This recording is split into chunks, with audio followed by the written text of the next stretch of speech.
Day 15 of starting a clothing store. Today is the last day of our purchase and we are running out of time. രാവിലെ മൊത്തത്തിൽ ഒരു റഷായിരുന്നു. റൂമെല്ലാം checkout ചെയ്ത് ഞങ്ങൾ വേഗമായിരുന്നു. Last day ആയതുകൊണ്ടും ഒരുപാട് കാര്യങ്ങൾ ചെയ്തു തീർക്കാനുള്ളതുകൊണ്ട് മൊത്തത്തിലൊരു ഓട്ടോ ആയിരുന്നു. അവിടുന്ന് നേരെ ഇറങ്ങിയത് ഭക്ഷണം കഴിക്കാൻ വേണ്ടിയിട്ടായിരുന്നു. ഫുഡൊക്കെ വേഗം കഴിച്ച് ഞങ്ങൾ നേരെ റെയിൽവേ സ്റ്റേഷനിലേക്ക് പോയി ടിക്കറ്റ് എടുത്തു. കുറച്ച് നേരം കഴിഞ്ഞപ്പോഴത്തേക്കും ട്രെയിൻ വന്നു. ട്രെയിനിൽ നല്ല തിരക്കായിരുന്നു. ഞങ്ങളിന്ന് പോയിട്ടുണ്ടായിരുന്ന കുറച്ച് ഫുഡ് വെയർ പർച്ചേസ് ചെയ്യാൻ വേണ്ടിയിട്ടാണ്. ഇവിടെ ബൂട്ട്സിനും ഫുഡ് വെയറിനും ഒക്കെ ഒരുപാട് ഹ്യൂജ് കളക്ഷൻ തന്നെ ഉണ്ടായിരുന്നു. ഓൾമോസ്റ്റ് എല്ലാം തന്നെ ഭയങ്കര ട്രെൻഡി ആൻഡ് ക്ലാസി ആയ പീസുകളായിരുന്നു. ആസ് യൂഷ്വൽ ഓപ്ഷൻസ് കൂടുമ്പോൾ ടൈം ഡിലേ ആവുന്ന പോലെ തന്നെ ഈ പ്രാവശ്യം അത് തന്നെയാണ് സംഭവിച്ചത്. ആൻഡ് ഫൈനലി ഞങ്ങൾക്ക് എടുക്കാനുള്ള കാര്യങ്ങളെല്ലാം സെലക്ട് ചെയ്ത് വെച്ചു. എല്ലാത്തിൻ്റെയും സാമ്പിൾ പീസുകളാണ് ഇവരുടെ കയ്യിൽ കറൻ്റ്ലി ഉണ്ടായിരുന്നത്.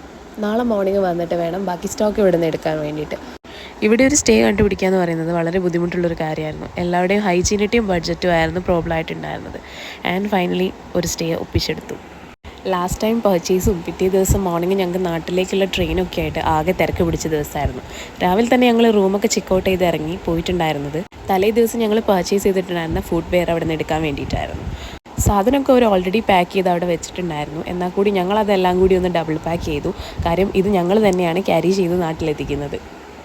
അവിടെ നിന്ന് ഇറങ്ങി ഞങ്ങൾ നേരെ ലോക്കൽ ട്രെയിൻ പിടിച്ചു. ഞങ്ങൾ മെയിൻ സ്റ്റേഷനിലെത്തി നാട്ടിലേക്കുള്ള ട്രെയിൻ കയറി. Again another long journey but fell so relaxed and stress free. പിറ്റേ ദിവസം രാവിലെ തന്നെ ഞങ്ങൾ നാട്ടിലെത്തി. ഷോപ്പിൻ്റെ വർക്ക് കറൻ്റ്ലി നടക്കുന്നത് കൊണ്ട് തന്നെ ഇൻറ്റീരിയർ വർക്ക്സ് ബേസ്ഡ് ആയിട്ടുള്ള ജാളി കട്ടിങ്ങിന് വേണ്ടിയിട്ടാണ് ഞങ്ങൾ ഇവിടെ വന്നിട്ടുണ്ടായിരുന്നത്. ഡിസൈനും കാര്യങ്ങളൊക്കെ ഓൾറെഡി ഞങ്ങൾ കയ്യിലുണ്ടായിരുന്നു. ഞങ്ങൾ നാട്ടിലെത്തിയപ്പോഴത്തേക്കും ഞങ്ങൾ അവിടെ നിന്ന് കയറ്റി അയച്ചിട്ടുണ്ടായിരുന്ന പാർട്സിലൊക്കെ ഓൾറെഡി ഇവിടെ എത്തിയിട്ടുണ്ടായിരുന്നു. ഇവിടെ വന്ന് പ്രൊസീജിയേഴ്സൊക്കെ തീർത്ത് ഞങ്ങൾ ബണ്ടിൽ കണ്ടുപിടിച്ചിട്ട് നേരെ ഞങ്ങളത് ഷോപ്പിലേക്ക് ഇറക്കി. പേപ്പർ ബാഗിൻ്റെ കാര്യത്തിൽ ലാസ്റ്റ് മിനിറ്റിലൊരു ചെറിയ ഇൻകൺവീനിയൻസ് വന്നതുകൊണ്ട് തന്നെ ഞങ്ങൾക്കത് വേറൊരു സ്ഥലത്ത് നിന്ന് അറേഞ്ച് ചെയ്യേണ്ടി വന്നു.